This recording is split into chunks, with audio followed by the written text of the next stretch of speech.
ഈശോ മിശിഹായ്ക്ക് സ്തുതിയായിരിക്കട്ടെ.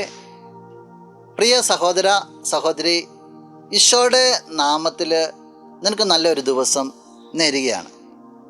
ഈശോ ഇന്നത്തെ ദിവസത്തിൽ നിന്നെ അനുഗ്രഹിക്കാനായിട്ട് നിൻ്റെ കൂടെ ഉണ്ടാകട്ടെ. നമ്മളെല്ലാവരും വളർച്ച ആഗ്രഹിക്കുന്നവരാണ്. ഏറ്റവും വലിയവരായവന് ഉയരങ്ങളിലേക്ക് എത്തുവാനായിട്ട് ആഗ്രഹിക്കുക. ചിലപ്പോൾ ചിലരെങ്കിലുമൊക്കെ സങ്കടപ്പെടുന്നുണ്ടാവും, എനിക്കൊന്നുമില്ലല്ലോ, അധ്വാനിച്ചിട്ടൊന്നുമില്ലല്ലോ, അല്ലെങ്കിൽ ഞാൻ ഒരു കഴിവില്ലാത്ത വ്യക്തിയാണെന്നത്. ഈശോ ചെറിയവരെയും വലിയവരെയും ഒരേപോലെ കരുതുന്നതാണ്. പ്രത്യേകിച്ച് ചെറിയവരോടാണ് ഈശോ കൂടുതൽ കാരുണ്യ സ്നേഹവും എല്ലാം ഒഴുക്കുക.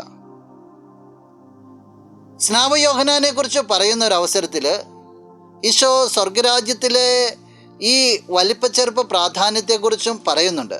അതിപ്രകാരമാണ് മത്തായി അറിയിച്ച സുവിശേഷം 11-ാം അധ്യായം 11-ാം തിരുവചനം. സത്യമായി ഞാൻ നിങ്ങളോട് പറയുന്നു, സ്ത്രീകളിൽ നിന്ന് ജനിച്ചവരിൽ സ്നാപയോഹന്നാനേക്കാൾ വലിയവനില്ല. ഈശോ സ്നാപയോഹന്നാനെ കുറിച്ച് പറയാണ്, സ്ത്രീകളിൽ നിന്ന് ജനിച്ചവരിൽ സ്നാപയോഹന്നാനേക്കാൾ വലിയവനില്ല. എന്നിട്ട് ഈശോ കൂട്ടിച്ചേർക്കുകയാണ്, സ്വർഗരാജ്യത്തിലെ ഏറ്റവും ചെറിയവൻ അവനേക്കാൾ വലിയവനാണ്. സ്ത്രീകളിൽ നിന്ന് ജനിച്ചവനിൽ സ്നാപയോഹന്നാനേക്കാൾ വലിയവനില്ലെങ്കിൽ പോലും സ്വർഗരാജ്യത്തിലെ ഏറ്റവും ചെറിയവൻ അവനേക്കാളും വലിയവനാണ്. ചെറിയവരെ പോലും പരിഗണിക്കുന്ന ദൈവം. ജീവിതത്തിൽ നിനക്ക് കുറവുണ്ടെങ്കിൽ, പോരായ്മയുണ്ടെങ്കിൽ ഒന്നും നിന്നെ ദൈവം തള്ളിക്കളയുന്നതിൻ്റെ സൂചനയല്ല, ആർക്കും വേണ്ടാത്തതിൻ്റെ സൂചനയല്ല. നിനക്ക് കുറവുണ്ടെങ്കിൽ പുൽത്തൊഴുത്തിൽ പിറന്നവനിലേക്കാണ് നമ്മൾ ഈ ദിവസങ്ങളെല്ലാം ശ്രദ്ധ തിരിക്കുക. അവൻ നിന്നെ ചേർത്ത് പിടിക്കും. ഏറ്റവും എളിയവനായിട്ട് ജനിച്ചവൻ എല്ലാ എളിയവരെയും ചേർത്ത് പിടിക്കും.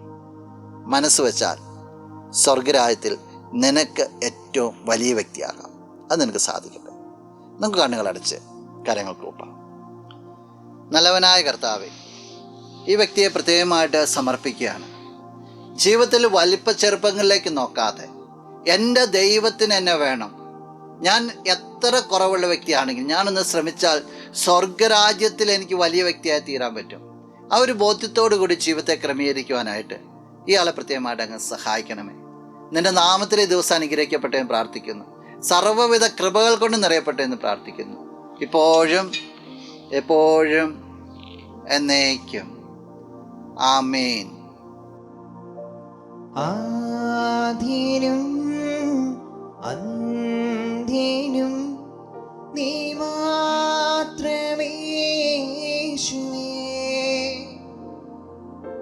സ്തുതികൾക്കും പുകഴ്ചയ്ക്കും യോ